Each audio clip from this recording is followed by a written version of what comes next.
Hi and welcome. I am Friar Tuck and this is my epoch. Now, if you are watching this video, that means you are on my landing page and you are considering subscribing to this channel. So let me help you make that decision, because this is a unique channel for various reasons. If you are a prepper, this channel is for you. If you're into traveling, this channel is for you. If you are into technology, this channel is for you. Now, you may think that these are three separate subjects, but they're not, okay? Because let's look at this from a prepper's mentality, because that is the primary focus that this channel has been about since the day I started. What is prepping? It is being prepared for the future, because you know that not only is the future unpredictable, but there are certain things that if they go wrong or if they go awry, you need to be prepared for, such as like natural disasters, or whether it be civil unrest, whether it be a civil war, or even worse, a global war. Okay, or even worse than that, the government breaks down and there is complete anarchy and there's no rule of law. There's many things that you could be prepping for. But here's the truth about prepping. And I think that this is something that most people forget about. This is part of the reason why I like City Prepper, is because, you know, he talks about it prepping more than just prepping for a Mad Max situation. He talks about prepping for everyday things that are going on. Okay, and so that's really what I'm talking about here. Okay, is, you know, about a year and a half, 2 years ago, I lost my business. And because of that, I have decided to sort my oats and kind of go on a journey, find myself, and, you know, figure out what I'm about.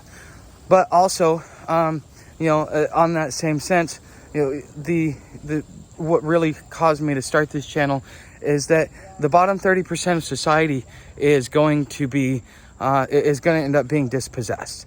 You know, for example, there is something going on right now where mortgage insurance is being canceled. It's because the insurance companies are going under, their risks are too high, whatever it may be. You know, there are people that are losing their homes because they're not able to get mortgage insurance. And not having that mortgage insurance, you know, is causing a lot of havoc within the housing market. So even you, who's prepared, who's, you know, has a stable job, you know, and doing everything that you can, you could possibly lose it. You know, one of the things about that's a truism in the world is that what goes up must go down.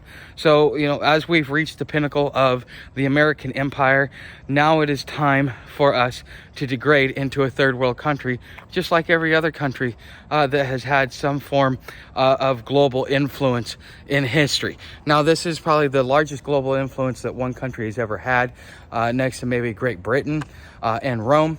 But, you know, again, we may be forgotten in history. So getting back on topic, you know, with the slow degradation of society and the possibility of being in that bottom 30%, how do you prepare?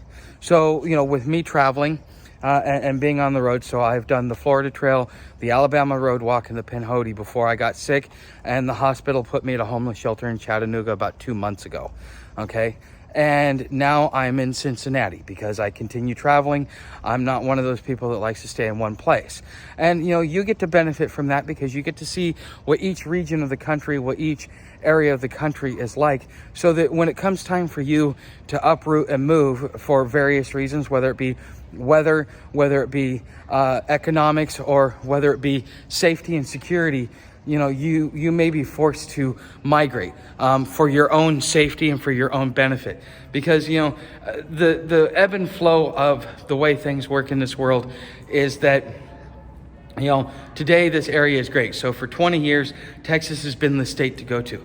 But since the lockdowns, Florida is the state to go to. Now, Florida is exploding in the same way that Texas exploded for 20 years. And, you know, there might be something that happens that causes everybody to leave Florida and go for a different state. And so if you put all your eggs in one basket and say, well, I'm going to move to this area, and not really take into consideration that you may have to continuously migrate until this whole thing comes crashing down, you know, this is something that may not be in your best interest. So being able to watch how I travel and to hear my stories of the cities and what I like about them and what I don't like about them. And I usually talk about that a lot in my live streams, not in my Tuesdays and Thursday videos. Okay. But, you know, I do talk about prepping topics such as things that you should be considerate of. But most of your preppers, and this is one of the things that I partially dislike within the prepping community, with the exception of a couple, is that most of them do some sort of hysteria, or what they do is they talk about the problems, but they don't offer any solutions. And one of the things that I try and do on this channel is I try and bring broad scope solutions, because we could talk about the problem all day long, but if we don't have a solution to the problem, and if all we're going to do is stand there and shake in our boots in fear, then we're no better off than the people that we complain about not being prepared. So what I'm trying to do is offer some sort of solutions. That's what my Tuesday videos are about. Now, we are going through an industrial revolution. It's not your typical industrial revolution like what we saw in the 1850s and the 1930s, but this is an industrial revolution that is in technology.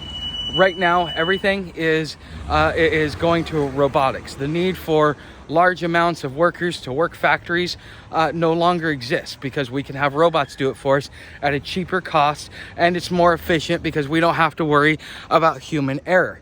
The only human error at that point in time is the guy who writes the software. But it's easier to deal with one person than it is to deal with 10 people. So the need for large swaths of workers is going to go away, which means that most of these people, yourself included, and myself included, may end up having to migrate due to economic reasons. Because if you're an unskilled worker, or your job becomes automated, well, then what do you have to offer the world, and how are you going to make money? Okay, and so on my Thursday videos, I talk a lot about technology, and right now I am on a Linux kick. And part of the reason why I'm on a Linux kick is because everything outside of the desktop environment is ran on Linux, because it's a small and light and efficient kernel. It's very stable, and it doesn't really take a lot to be able to run. And most of the technologies, like a Roomba, your GPS, everything like that uses the Linux kernel. So if you don't know how to administer, maintain, and understand and secure Linux, then you as an individual, you don't have the skill set for the workforce of the future. So that's what I talk about on Thursdays. Okay, because as much as we'd like to say that technology is the root of all evil, here's the thing: you and me, we're just one person. You know how hard it is to create a large-scale movement, and how long it takes to create a large-scale movement. By the time that movement gets up and running and gets to full steam, it may be too late. And that would be the whole reason why people get involved in it in the first place. It's because it's too late. So instead of trying to change the world, which is a shot in the dark and a needle in the haystack, we might as well go with what's going on and kind of navigate with it. Instead of trying to swim up current, we swim with the current and swim in a direction that is going to benefit us most. And this is something that as preppers, I think is an issue. Is you're too busy trying to go back to the days of old and the way it used to be, instead of realizing that society has changed, and we need to change with it. So having an aversion to technology, or looking at technology as evil, all you're doing is cutting your nose off to spite your face. Okay, and that's not that doesn't work. I mean, you're not going to have success. You're not going to have you're not going to have the security that you think that you would have just by fighting against technology, because it's making the world more efficient. It's giving us conveniences that we would not know how to live without. Okay, so knowing how to go out and live in the woods is one thing, but also knowing technology is another, because you got to be versatile in this new economy and this new future that we've got coming our way. Okay, so that is mostly what this channel is about. It's about prepping and the various ideas behind prepping that are solution oriented, one, and two, unique in its own way, because I want to help you, my viewers, be prepared for the future, because the end of the world, it's coming, but it's not coming right now. What's coming right now is the Industrial Revolution and the Great Reset. Okay, what's coming right now is a global war. What's coming right now is a slow breakdown of society where we erode into a third world country. Okay, being prepared is one thing, but as everything happens, like even in these third world countries, they the economy still runs. People are still making money. You still have the have and have-nots. The gap is bigger, and there's more there's more of the have-nots that are out on the streets versus in a house that are dealing, that would be, let's say, in our modern society we would call them homeless or unhoused people that just, it doesn't matter how much money they make, they just can't afford a place to stay because the economy just won't support it because of one reason or another. Okay, so I'm wanting to help you guys get prepared for what is coming now instead of what's coming 20 years down the road, because 20 years down the road is one thing, but what's happening 5 years down the road is more important. So if you think that this is something that you would find interesting and intriguing and you'd like to follow, go ahead and click that subscribe button. Don't forget to hit the like button as well, and become a member of the Friar Tuck community. Okay, and be sure to join me on my live streams Saturday mornings at 9 a.m. Eastern time, because then we can have a real conversation and you guys can ask me real world questions, and I can give you my opinion based upon what I'm experiencing as I've been out on the road for almost a year now. So thank you for watching, and I hope to see you in another video.